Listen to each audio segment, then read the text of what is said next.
सम्राट, हमारे गुप्तचरों ने हमें संदेश दिया है कि महंत रुद्रभद्र अपने कालाकूट और भैरव आदि के साथ भरूच पहुंच गया है। आखिर क्या हो सकता है उसका उद्देश्य? दद्दा चालुक्य, आप इतने चिंतित क्यों हैं? महंत रुद्रभद्र माता त्रिपुर सुंदरी के परम भक्त हैं। सम्राट, यही तो चर्चा का विषय है। भरूच राज्य में हमने महंत रुद्रभद्र के प्रवेश पर निषेध लगा रखा है। उसके बावजूद भी उनका वहां जाना हमें संदिग्ध कर रहा है। हमारे विचार से हमें भरूच वापस लौट जाना चाहिए। जब आप इतनी दूर सोमनाथ महालय आ ही गए हैं तो श्रावण मास की आरती तो आपको करनी ही चाहिए ना महाराज।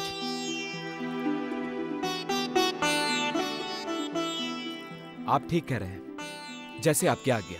परंतु सम्राट, आपने तो कहा था प्रभु गंग सर्वज्ञ अवश्य हमारे लिए कोई। महारानी गायत्री, आप धैर्य रखिए।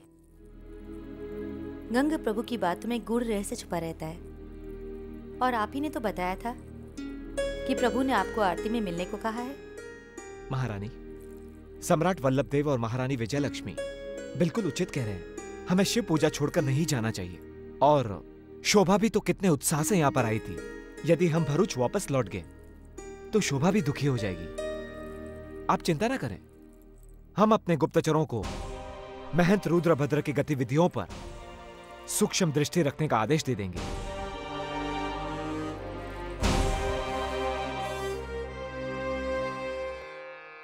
ध्याये नित्यं महेशं रजतगिरिनिभं चारुचन्द्रावतंसं रत्नाकल्पोज्ज्वलांगं परशुमृगवराभीतिहस्तं प्रसन्नं पद्मासीनं समन्तात् स्तुतममरगणैः व्याघ्रकृत्यं वसानं पंचवक्त्रं त्रिनेत्रम्।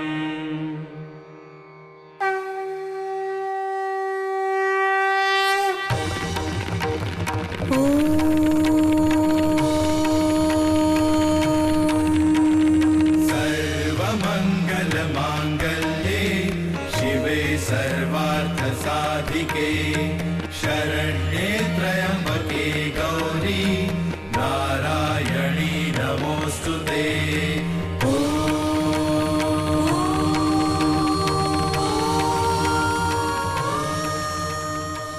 सोमनाथ महाराज की जय। भगवान सोमनाथ की जय। भगवान सोमनाथ की जय। राजकुमारी, आरती समाप्त हो गई, परंतु अब तो अभी भी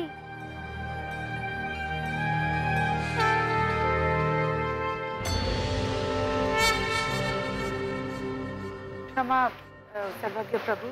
क्षमा न मांगे महारानी। भगवान सोमनाथ में आस्था और विश्वास बनाए रखें। वो कब किसकी झोली में क्या डाल दे कोई नहीं जानता। इस महालय में चिंता का कोई स्थान नहीं।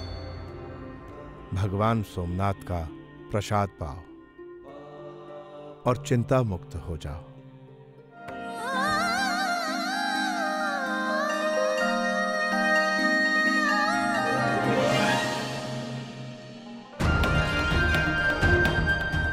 सर्वज्ञ प्रभु, हम सोमनाथ भगवान का अभिषेक देख खो गए थे।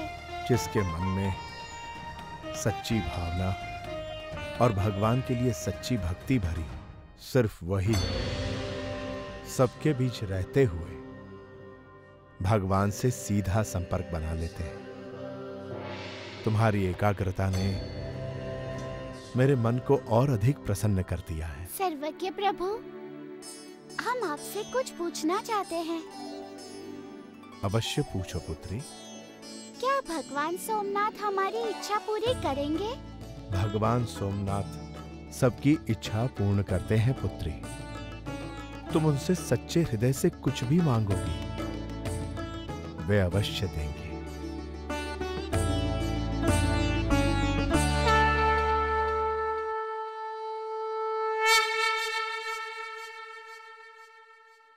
जलालुद्दीन, 2 दिन बाद हम डेरा इस्माइल खां पहुंच जाएंगे। गजनी से यहाँ तक का सफर हमने केवल 2 दिन में पूरा कर लिया है। मैं पहले भी आपके साथ 3 मर्तबा हिंदुस्तान आ चुका हूँ अमीर, और गुस्ताखी माफ।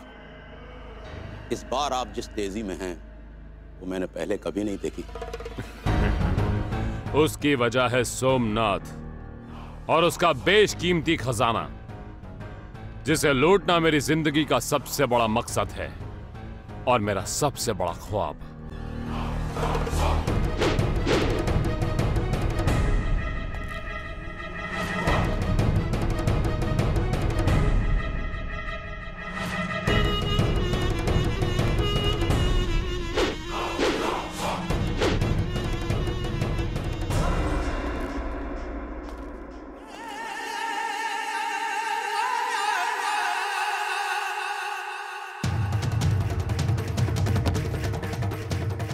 देखा जलालुद्दीन, है दुनिया में कोई ऐसा शुजा, ऐसा बहादुर जो गजनवी की शमशीर का मुकाबला कर सके? इंशाअल्लाह गजनवी कयामत बनकर अपने रास्ते की हर मुश्किल को खत्म करता नजर आएगा। मुश्किलें जब आती हैं तो सैलाब बन कर आती हैं,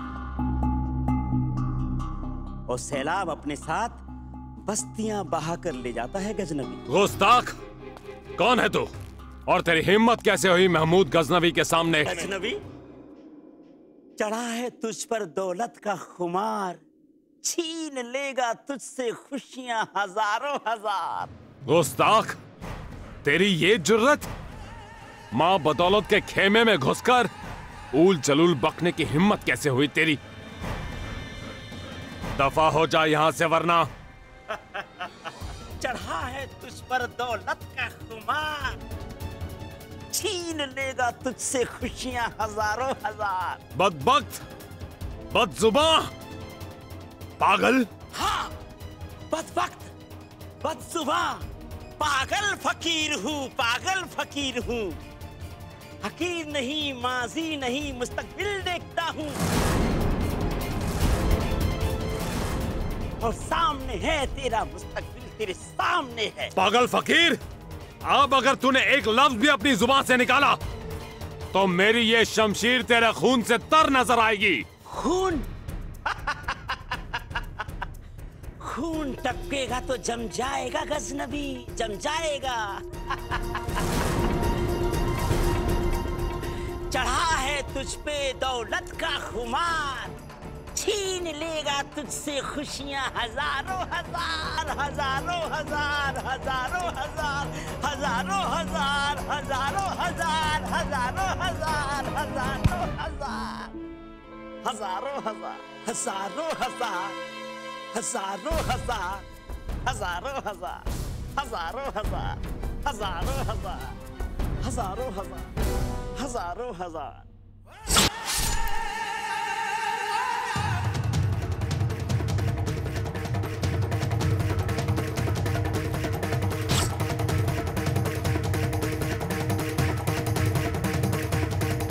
चढ़ा है तुझ पर दौलत का खुमार, छीन लेगा तुझसे खुश हजारों हजार।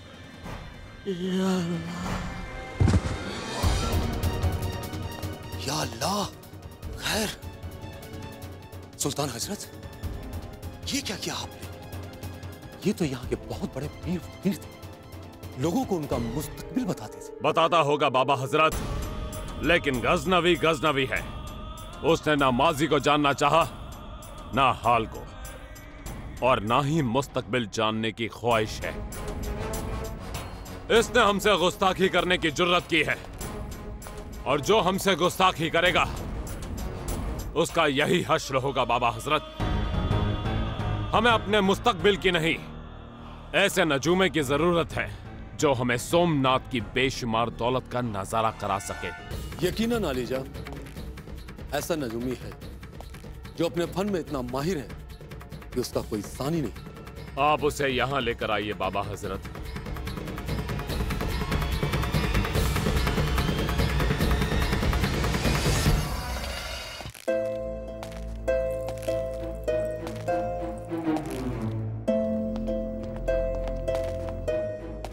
जय सोमनाथ।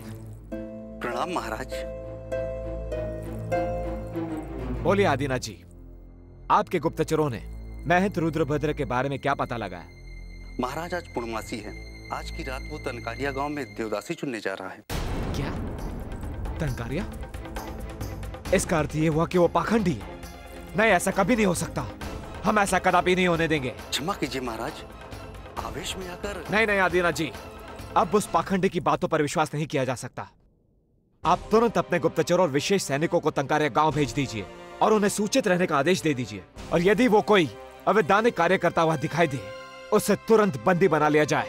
क्षमा कीजिएगा महाराज, परंतु हमारे गुप्तचरों ने तो कुछ और भी बताया है। क्या?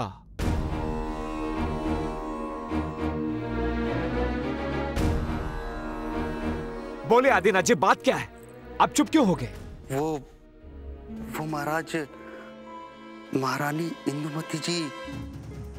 हमारी भाभी श्री? उनका क्या? जी महाराज, वो महंत रुद्रभद्र से भेंट करने गई हुई थी।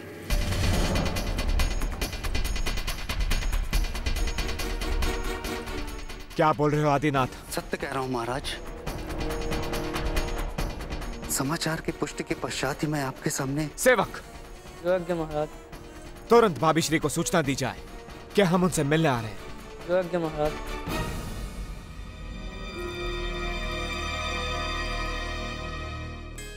महारानी होगी अपने राजप्रसाद की। हमारे दृष्टि से तो वो कुलक्षणी है। यदि भूल नहीं है तो जा पता कर शोभा की सखी लोमा का।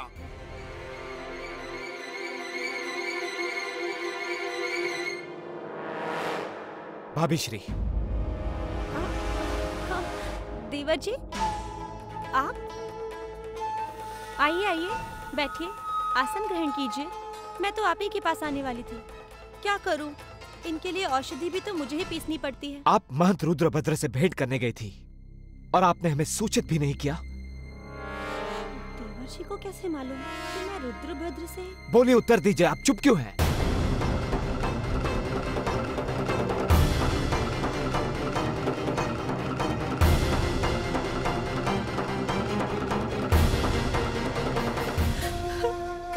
देवर्श्री, ये सच है कि मैं आपको बिना सूचित किए प्रभु रुद्रभद्र के दर्शन के लिए गई थी, परंतु उन्होंने मुझे दर्शन नहीं दिए।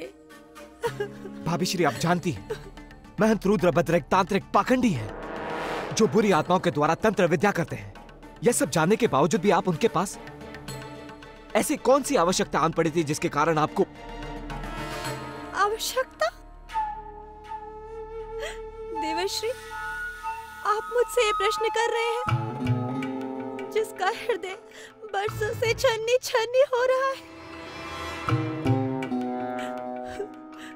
भारत से ही नहीं, न जाने कहां कहां से औषधि मंगवाई गई, परंतु आपके मोटा भाई ठीक नहीं हुए। नियति मानकर मैं दिन रात उनकी सेवा करती जा रही हूँ, परंतु कोई सुधार नहीं हो रहा।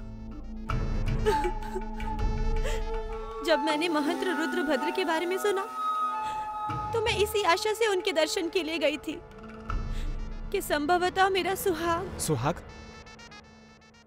भाभी श्री, सुहागन बनने से पहले न जाने कितनी कन्याओं को देवदासी बना लिया उस पाखंडी ने। वो महंत नहीं बल्कि एक तांत्रिक है, पाखंडी तांत्रिक, जो न जाने कितने घरों के दुखों का कारण भी है। वो भला आपकी समस्याओं का निवारण क्या करेगा? आपको अपने भगवान सोमनाथ पर विश्वास नहीं है क्या? मैं जानती हूँ देवर्श्री कि ये ठीक नहीं है, परंतु मैं एक आशा लेकर उनके पास गई थी कि आपके मोटा भाई स्वस्थ हो जाए। भाभी श्री, वो हम मैं उन्हें वर्षों से इसी हालत में देख रही हूँ। कैसे देखूं? कब तक देखूं? हम आपकी पीड़ा समझते हैं। हम भी चाहते हैं कि मोटा भाई स्वस्थ हो जाए, परंतु क्या करें, परिस्थितियां कुछ ऐसी है जिसके कारण आपके प्रति हमारे मन में कटुता आ गई। परंतु हमें विश्वास है कि हमारी भाभी श्री हमें क्षमा कर देंगी। बस एक इच्छा है कि हमारे परिवार का कोई भी सदस्य उस पाखंडी से नहीं मिलेगा। और हम आशा करते हैं कि हमारी भाभी श्री भी हमारी इस इच्छा का आदर करेंगी।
राजकुमारी, ये अब क्या कर रही हैं?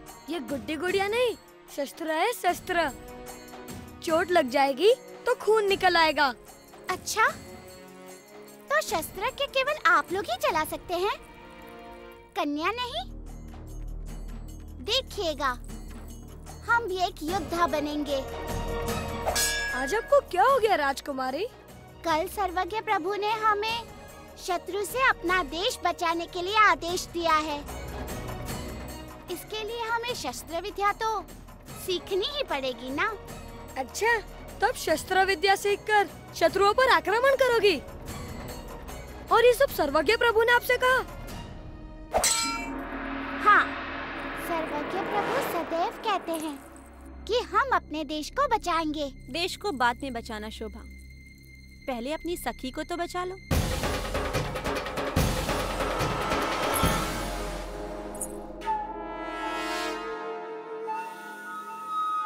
नहीं बा, आप यहाँ? हाँ, मैंने सोचा कि तुम्हारी प्रिय सखी चपला की बड़ी बहन रोमा की रक्षा के लिए मैं भी भगवान सोमनाथ से प्रार्थना कर लूं। क्या हुआ लोमा बेन को?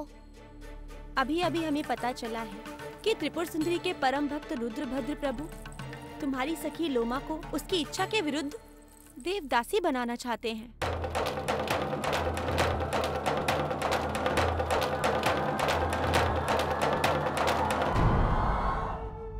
नहीं नहीं, ऐसा नहीं हो सकता। हम ऐसा कभी नहीं होने देंगे। हम लोमा बेन को उनकी इच्छा के विरुद्ध देवदासी नहीं बनने देंगे।